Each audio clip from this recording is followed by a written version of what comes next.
Assalamualaikum warahmatullahi wabarakatuh. Waalaikumsalam. Mari kita mulai. Bismillahirrahmanirrahim. Ada yang dipertanyakan dari brosurnya? Ada beberapa pertanyaan dari brosur di halaman 2 masuk ketiga surat Hud ayat 82. Falamma jaa amruna ja'alna 'aliyaha safilaha wa amtarna 'alaiha hijaratan min sijilin mangdud. Maka tatkala datang azab kami jadikan negeri kaum Lut itu yang di atas ke bawah atau kami balikkan, dan kami hujani mereka dengan batu dari tanah yang terbakar dengan bertubi-tubi. Ayat ini mohon dijelaskan, Pak. Sudah cukup jelas ya. Jadi kaumnya Nabi Lut itu tidak mematuhi seruan Allah, seruan Nabi Lut untuk berhenti dari homoseksual. Peringatan demi peringatan diberikan. Diajak untuk meninggalkan perilaku yang menyimpang dan terlaknat tersebut, untuk bertakwa kepada Allah, takut melanggar aturan Allah, namun sampai akhir mereka itu tetap dalam kemaksiatan tersebut, berbuat fahisah, berbuat keji. Maka sampai pada akhirnya peringatan terakhir diberikan juga tidak digubris.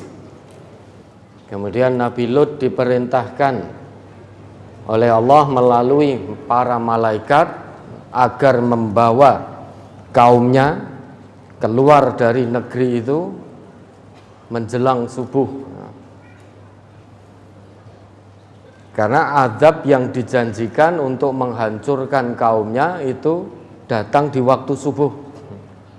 Falamma jaa amruna, maka ketika betul datang azab kami, yaitu ketetapan dari Allah,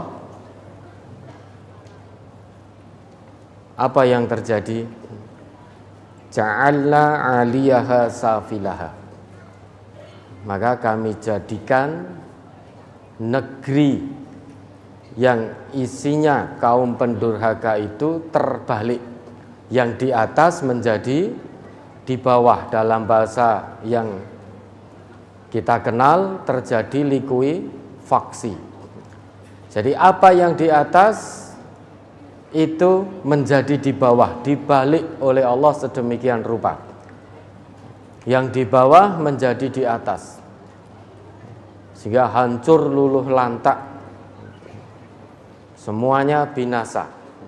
Selain itu, wa amtarna 'alaiha hijaratan min sijilin mandud, mereka dihujani batu yang panas terbakar secara berturut-turut tanpa jeda.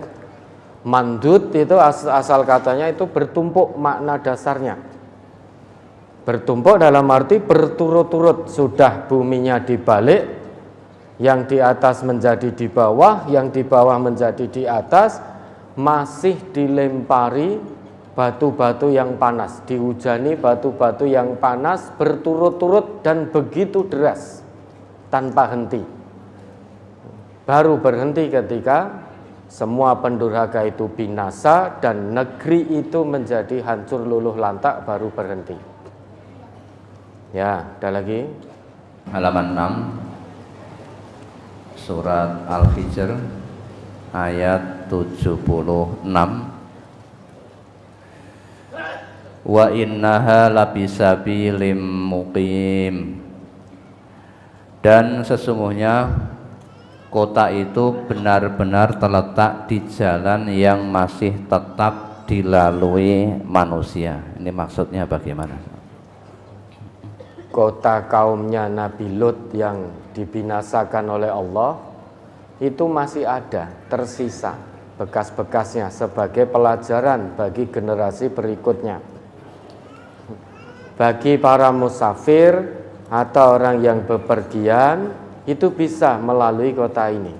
Ketika melalui kota ini dia akan melihat bekas-bekas kehancuran kota kaumnya Nabi Lut. Itu terletak di kota Sodom di daerah Hum, salah satu kota di Syria sana. Jadi kalau Bapak Ibu menempuh perjalanan ke sana, kalau melalui kota itu maka akan melihat dengan jelas bahwa dahulu kala pernah ada satu kaum yang bertempat di kota itu melakukan penyimpangan seksual, dalam hal ini homoseksual, dan kesudahannya hancur binasa. Maka kota itu masih ada jejak-jejaknya, bekas-bekasnya, dan bisa dilihat oleh generasi berikutnya. Ya, ada lagi. Apa penyebabnya istrinya Nabi Lut alaihissalam tidak diselamatkan oleh Allah, Ustaz? Ya karena tidak mau beriman pada Allah, tidak mau mengikuti seruan suaminya yaitu Nabi Lut.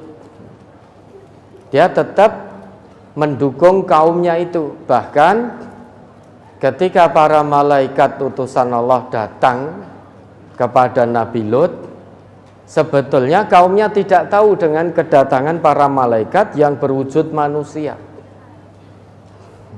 Namun dasar istrinya Nabi Lut itu durhaka. Dia memberitahu kaumnya bahwa di rumahnya ada beberapa pemuda yang sangat tampan. Ada beberapa pemuda yang sangat tampan datang bertamu ke rumahnya. Itu diberitahu oleh istrinya Nabi Lut. Makanya waja'ahu qaumuhu yuhra'una ilaih. Setelah mendapat berita itu, kaumnya Nabi Lut datang ke rumahnya Nabi Lut dengan tergesa-gesa, khawatir kok gek tamune ndang mulih wong jarine bagus-bagus, atau khawatir didahului oleh yang lain. Sehingga mereka tergesa-gesa datang ke rumahnya Nabi Lut. Tujuannya apa? Ingin melampiaskan syahwat. Wong ini namanya homoseksual. Maka kalau ada pria yang tampan, itu sangat tertarik, nafsunya naik. Maka ini terlaknat, terjungkir balik fitrahnya. Maka hukumannya pun juga sama, dijungkir balikkan, yang atas menjadi bawah, bawah menjadi atas, karena mereka juga menjungkir balikkan fitrah kemanusiaannya. Harusnya laki-laki itu dengan perempuan, tetapi malah sebaliknya, laki-laki melampiaskan syahwatnya dengan laki-laki. Kalau dahulu itu laki-laki dengan hanya laki-laki dengan laki-laki. Sekarang ini lebih dahsyat lagi kemaksiatan yang dilakukan. Selain laki-laki dengan laki-laki, perempuan juga dengan perempuan, lesbian, bahkan ada yang dengan binatang juga zaman sekarang ini. Jadi kerusakannya lebih parah. Kalau zaman kaum Nabi Lut hanya laki-laki dengan laki-laki, itu saja sudah mengundang bencana yang begitu dahsyat, hancur luluh lantak. Pelaku-pelaku homoseksual binasa semuanya, diazab oleh Allah. Nah, sekarang ini tidak hanya gay saja, tapi ada lesbian juga. Bahkan diperparah lagi, sekarang ada LGBT. Terus mau menemui apa kaum yang seperti ini? Lah istrinya Nabi Lut itu ikut diazab karena ya, dia tidak menjawab seruan suaminya untuk tunduk patuh taat kepada Allah, malah mendukung perilaku dari kaumnya Nabi Lut, dari masyarakatnya. Salah satunya ketika tamu-tamu itu datang, malaikat yang berwujud manusia, istrinya Nabi Lut menyebarluaskan kedatangannya kepada masyarakat kaum homoseksual itu. Maka diazab oleh Allah. Dan Nabi Lut tidak diizinkan untuk membawa serta istrinya. Fa'asri bi ahlika bi qit'in minal laili wa la yaltafit minkum ahadun illa imra'atak. Kan begitu kata Allah. Bawalah keluargamu yang beriman dan kaummu yang beriman, dan jangan ada yang tertinggal di antara kaum beriman itu. Bawa semuanya, pergi tinggalkan kota itu menjelang subuh kecuali istrimu, karena istrimu termasuk yang akan ditimpa azab, karena istrimu juga durhaka. Ya, maka tidak otomatis istri atau suaminya seorang nabi, istrinya juga beriman. Ternyata tidak juga. Belum tentu kalau zaman sekarang suaminya soleh, istrinya juga solihah, belum tentu. Suaminya berdakwah kemana-mana, belum tentu istrinya menyambut dakwah yang diserukan. Nah, ada lagi. Di zaman sekarang banyak terjadi kemungkaran atau kezoliman. Apakah Allah akan menangguhkan balasan azab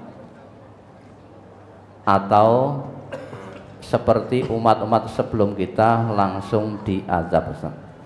Ya tidak, umat sebelum kita pun sebetulnya diberi tangguh, diberi peringatan demi peringatan. Diutus seorang rasul untuk menyeru agar umatnya kembali kepada fitrah, kembali kepada Allah. Tidak langsung diazab oleh Allah, tapi diberi peringatan demi peringatan.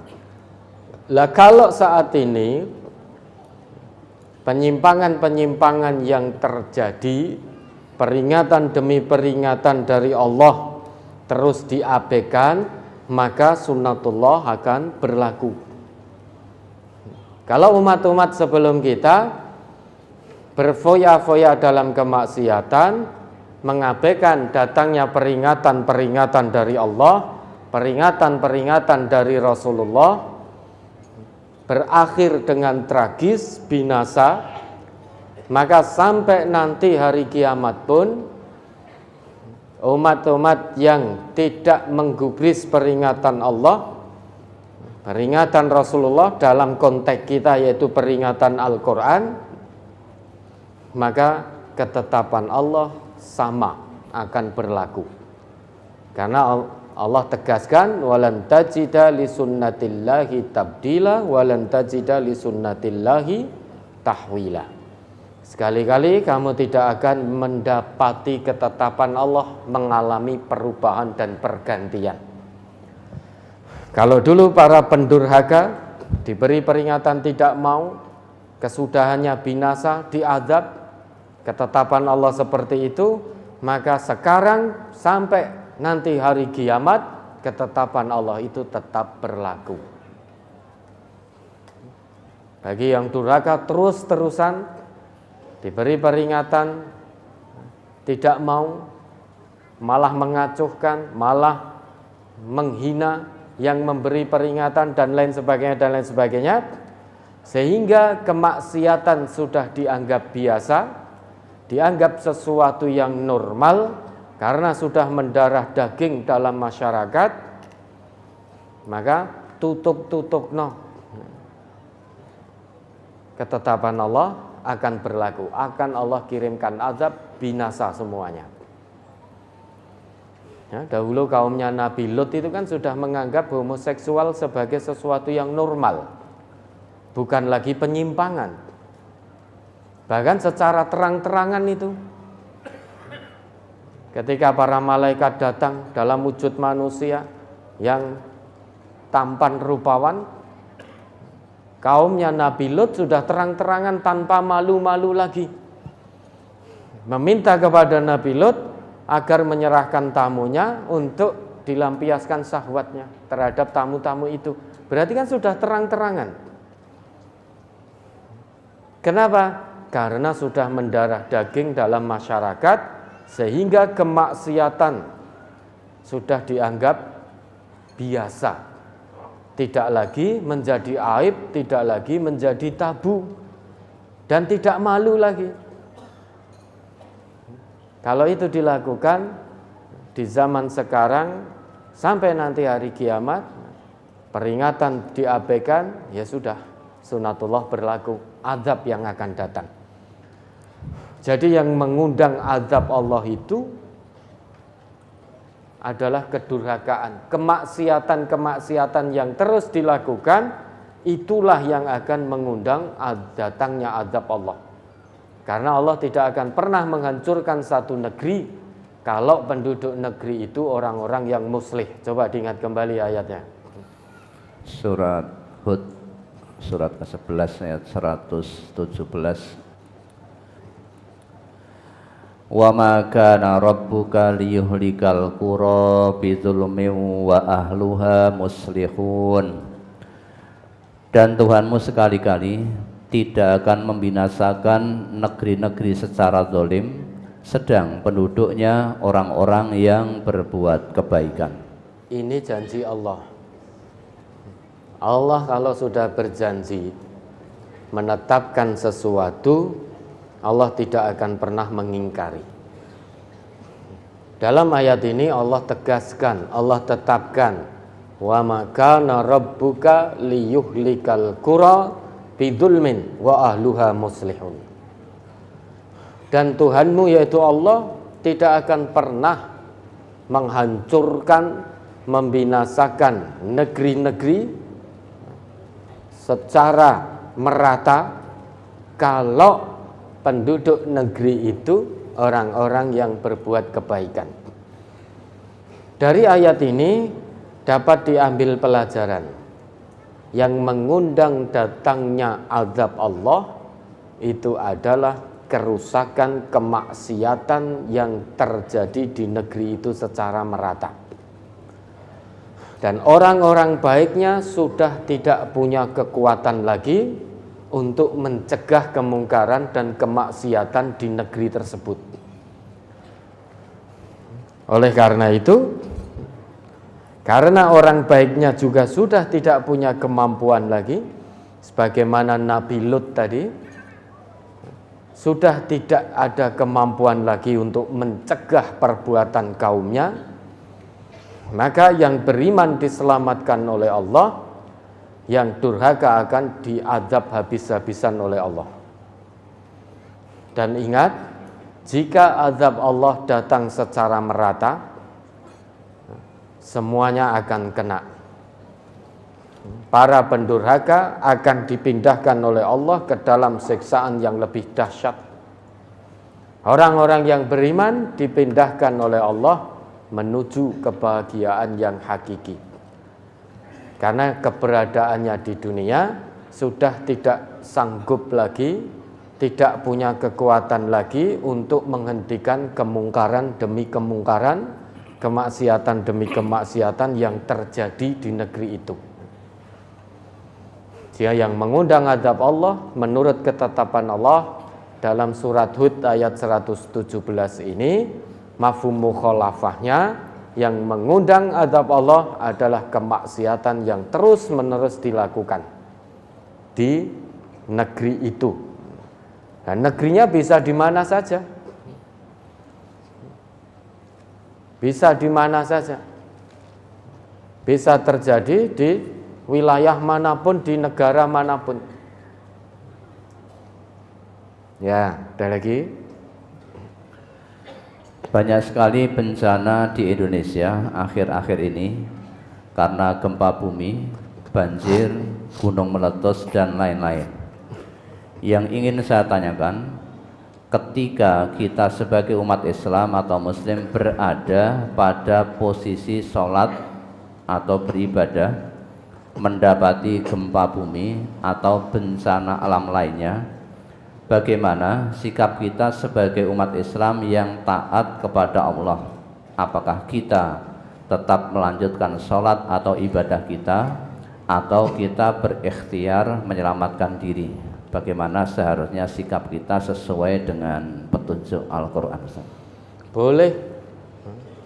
Begitu sholat terjadi bencana alam, nah, kita ikhtiar menyelamatkan diri, lari menghindar, berarti membatalkan sholat, itu boleh. Kalau terus menjalankan sholat, terus meneruskan sholatnya, ya kemungkinannya terkena. Ikhtiar insani, yaitu lari dari bencana, itu boleh dilakukan dalam keadaan seperti itu, boleh membatalkan sholat. Ya, ada lagi? Pertanyaan yang terkait dengan tema brosur sudah cukup. Ya, alhamdulillah. Jadi kisah-kisah umat terdahulu yang binasa ini penting kita jadikan perhatian, kita jadikan pelajaran. Dahulu pernah ada beberapa umat yang durhaka kepada Allah, kesudahannya di dunia mengenaskan, lebih-lebih di akhirat. Maka biar kita tidak seperti mereka, tidak berkeadaan seperti mereka, hentikan kemaksiatan yang dilakukan. Hentikan dengan segera, jangan ditunda-tunda perlakuan menyimpang yang masih terus dilakukan. Kalau kita terus-terusan mengikuti perilaku menyimpang, maka kesudahannya pun sama. Karena ketetapan Allah tidak akan mengalami perubahan dan pergantian. Baik, mudah-mudahan ini betul-betul bisa kita jadikan pelajaran, kita tarik ibrahnya, sehingga ke depan kita lebih baik lagi sampai ajal menjemput. Karena biar bagaimanapun kita mengetahui hidup di dunia ini hanya sementara. Karena hanya sementara, maka jangan ikuti hawa nafsu. Innan nafsa la'ammarotum bisu.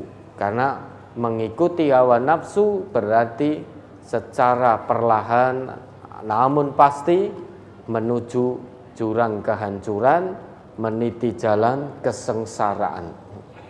Lawan hawa nafsu itu. Dunia ini hanya sementara, tidak selamanya. Kehidupan kita yang sesungguhnya adalah di kampung akhirat, bukan di dunia ini. Dunia ini kalau kita mati sudah, kita akan tinggalkan segala kesenangan dunia. Kalau kita hidup di dunia mengikuti hawa nafsu, tertipu kita. Begitu didatangi malaikat maut, apa yang bisa kita lakukan? Tidak bisa kita. Tidak bisa melakukan apapun selain penyesalan. Kalau selama hidup kita terus durhaka kepada Allah. Yang bisa kita lakukan hanya menyesal penyesalan yang tiada guna. Maka sudahi memperturutkan hawa nafsu, rugi sudah. Kematian datangnya tidak kula nuwun. Kematian datangnya tidak menunggu kita taat dulu. Kematian datangnya tidak menunggu kita tobat dulu. Bisa terjadi setiap saat. 5 menit lagi loh ke depan, mungkin di antara kita ada yang menemui kematiannya. Mungkin tidak, mungkin sekali. Maka jangan tunda-tunda lagi untuk bertobat, untuk kembali kepada Allah. Ya, mudah-mudahan Allah mengampuni dosa-dosa kita.